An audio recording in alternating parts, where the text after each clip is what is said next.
You're standing in a trench on a world that doesn't appear on any star chart you've seen. The sky is the color of a bruise that never healed. The ground under your boots is wet, not from rain. Something warm seeps up through the ferrocrete, and the man beside you hasn't looked down, because looking down confirms what you already suspect. Your sergeant says, "Move up." Move up means forward. Forward means into that tunnel entrance 20 meters ahead, where the dark starts and the sounds come from. Nobody is sharing the survival statistics with you. That's the first thing you should understand about your situation. The Imperium controls roughly 1,000,000 worlds. Across those worlds, an uncountable number of wars run simultaneously. Most people know the open-air variety: artillery barges, tank lines, orbital strikes that glass continents. Those wars get recorded. Regiments that fight them get named in dispatches. Tunnel fighters do not get named in dispatches. Subsurface warfare in the 41st millennium is the discipline of hunting and being hunted in enclosed underground spaces where Imperial firepower advantages disappear almost completely. No orbital support reaches you. Armor can't maneuver. Air support is irrelevant. Flommers are your best friend and your worst liability at the same time. Whatever enemy you're fighting chose underground because underground is the great equalizer. And when both sides are equal, the side with less concern for its own survival tends to win. That is not your side. Most Imperial Guard regiments don't train for subsurface combat. A Cadian Line regiment deployed into tunnels is a liability. They're built for open engagements, combined arms doctrine, fire and advance. They're excellent soldiers. Tunnels eat them. The regiments bred for this come from specific worlds. Mordya produces tunnel fighters whose entire generational culture evolved around mining disputes that turned violent and stayed that way. Katakan veterans who survive jungle service sometimes rotate into tunnels because the instincts carry over: close quarters, compromised visibility, threat from any direction including the ceiling. Necromundan conscripts, pulled from Hive World Underhive gangs, bring something else entirely. They were born in corridors. They understand confined space the way an open-sky regiment understands a firing line. Then there are the Adeptus Mechanicus siege teams who carry weapons that can dissolve a rock formation in minutes and hold opinions about wall composition that you'll find either fascinating or baffling. They're useful. They're also not people you want to get comfortable with because their priorities and yours don't overlap as much as proximity might suggest. Your regiment is probably none of these. Your regiment was probably assigned tunnel clearance because High Command needed a unit at a particular grid reference, and yours was available. That's how most tunnel assignment happen. Operational necessity, not specialist selection. Before anything tries to kill you, the tunnel has already started working on you. The first thing you lose is distance. Human eyes calibrate depth against horizon lines, ambient light gradients, the natural cues of an open environment. Underground, those cues are gone. Your lumen stick throws a cone of light that ends at a wall or bends around a corner and tells you nothing about what's beyond it. Everything past your light is the same undifferentiated black, and your brain, which was not designed for this, starts filling that black with its own constructions. After 4 hours underground, veteran fighters report the dark starts looking populated. You know it isn't. You check anyway. Every time. The second thing you lose is sound direction. In open air, you can triangulate a gunshot within a few degrees. Underground, sound bounces off stone and ferrocrete and bone-packed earth and arrives from 3 directions at once. You hear movement ahead and to the left, and it's the man behind you shifting his weight. You hear scraping, and it's your own gear dragging the wall. You hear breathing, and it takes 2 full seconds to confirm it's your own. The third thing is time. Tunnels have no light cycles. Deprived of the cues it uses to track hours, your body begins compressing and stretching time in ways that are hard to describe and impossible to correct. A 2-hour clearance operation feels like 8. A 30-minute firefight compresses into what feels like 4 minutes. Veteran tunnel fighters carry chronometers and check them constantly, not out of any love for precision, but because losing track of your position in the operational timeline is in tunnels a fatal error.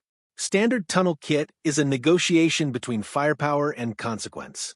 Heavy weapons are off the table. A missile launcher in a 3-meter stone corridor kills the firer as reliably as the target. Plasma weapons are possible, but thermal buildup in confined spaces becomes a casualty problem after the 3rd or 4th discharge. Bolt weapons work, but overpressure from a sustained engagement in a sealed tunnel is documented as a primary cause of non-combat casualties. The sound alone causes physical damage. What tunnel fighters actually carry? Lost carbines for low overpressure and adjustable power, combat shotguns loaded with solid slugs and blades. Always blades. Not because anyone wants to use them, but because there are situations underground where firing is the second worst available option. Veterans develop opinions about blade geometry. Not for aesthetic reasons. Because the difference between a blade that clears a face mask and one that doesn't is a practical operational concern. Auspex scanners are issued where available. They detect heat signatures and movement through walls up to roughly 3 meters of standard stone. Every tunnel fighter who has ever held one says the same thing. It helps, it isn't enough, and the first time you sweep a reading, get no contact, and then the contact appears anyway, you'll understand why veterans don't rely on them exclusively. The scanner is a tool. The instinct it supplements took years to build. Flommers are assigned to the rear position of each squad element. There's a reason for that positioning, and it's psychologically revealing once you understand it. The flamer is the last resort. It goes last, so it's only used after everything ahead of it has already concluded. When the flamer comes forward, the situation has moved past recoverable. Tunnel warfare isn't tied to one specific threat in the 41st millennium. It belongs to any enemy that understands the ground. Orcs build tunnel networks as a natural part of how they settle. Their tunnels aren't engineered in any recognizable sense.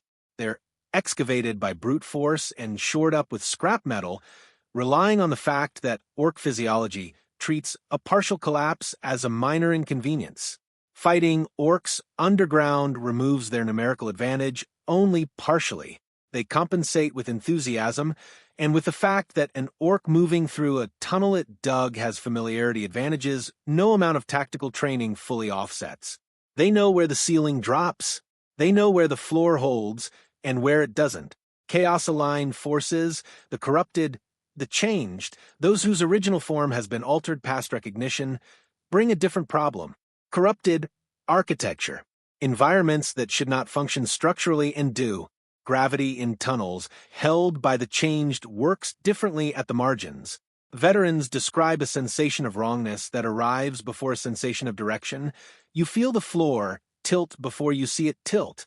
Mutations common to changed combatants make them difficult to put down through standard wound placement. What stops a normal human combatant doesn't reliably stop one whose internal anatomy has been reorganized. Tunnel fighters operating in corrupted zones are briefed to adjust target priority. The briefings are useful as far as they go. They stop well short of explaining what you actually see once you're inside. Tyrannid tunnel incursions are documented in operational records for Macridge, Icar 4, and several other worlds where hive fleets made planetfall. The creature called the Trigon excavates primary tunnels at a speed that makes pre-engagement mapping worthless within hours. By the time updated ground surveys reach Imperial forces, the network has already reorganized. The Trigon itself, 8 meters of armored biological excavator with a bioplasma discharge capable of liquefying reinforced ferrocrete, isn't even a primary concern. The primary concern is what uses the tunnels it made. Hormagaunts in tunnel conditions reach their target before most fighters can complete a full engagement turn. They're fast in open terrain. In tunnels, they're faster because the ceiling eliminates the defensive spacing that buys reaction time. The after-action reports from Tyrannid tunnel engagements share one consistent observation across multiple authors. The fighters who survived were already moving before they were certain there was something to move from. Necron tunnel combat is the rarest documented variant, and the one discussed least openly in operational briefings. Necron underground facilities predate most Imperial presence on their worlds by geological timescales. When Imperial drilling or defensive tunneling intersects one of these structures, what follows isn't an ambush in any operational sense. It's the activation of a facility that has been waiting for exactly that kind of disturbance. Necron constructs in enclosed spaces don't behave the way surface engagement experience suggests. They aren't trying to hold ground. Ground isn't their organizational priority. They're trying to close the intersection point. That difference in objective creates a tactical situation that standard anti-infantry doctrine simply doesn't address. The Munitorium's own Medicae documentation, declassified at regimental command level but not passed down to individual troopers, catalogs what extended tunnel service produces in survivors. Auditory hypersensitivity that persists for years after rotation. Spatial anxiety in enclosed spaces that doesn't respond to standard reintegration protocols. Altered sleep, and something almost counterintuitive, difficulty in open terrain. Tunnel veterans find wide open spaces disorienting in a way that is clinically documented and poorly understood. The explanation is mechanical. The brain adapts to its operational environment. 300 hours calibrated for tunnel conditions produces a brain structurally modified by that experience. The adaptation that kept you alive underground is the same adaptation that makes open air feel destabilizing afterward. You're not broken. You've been optimized for an environment you no longer inhabit, and the optimization outlasts the need. Most veterans manage it. The ones who don't came back with something additional, not just the recalibration, but the specific texture of what they saw down there that they haven't been able to file away as operationally normal. Those are the ones who sit facing the entrance of every room they occupy, who register shadow movement before window light, who wake to ambient sound changes nobody else caught. They're not wrong to do any of those things. Tunnel service taught them those responses because those responses were correct. The problem isn't that the responses are wrong. The problem is that the situation that made them correct is over and the responses don't know that yet. Your regiment will receive a briefing. It will cover tunnel width estimates, suspected enemy composition, objective depth, and extraction protocols. It will be professionally delivered and accurate within the limits of what intelligence has confirmed. It won't tell you how the dark sounds at the 72nd hour. It won't tell you how decisions change when the ceiling is close enough to touch without fully extending your arm. It won't tell you what it means to clear a section that other fighters entered before you, based entirely on the evidence of what remains. That information travels the other way. It comes from the fighters who've already been down, the ones who hand you their auspecs without saying anything because nothing they could say maps onto language cleanly. You take the auspecs, you check the blade, you run the function checks on the lost carbine the way the maintenance protocol specifies, because the protocol was written for reasons that have held up across thousands of engagements in conditions identical to the one ahead. The tunnel entrance is 20 meters ahead. The sergeant is telling you to move up. You move up.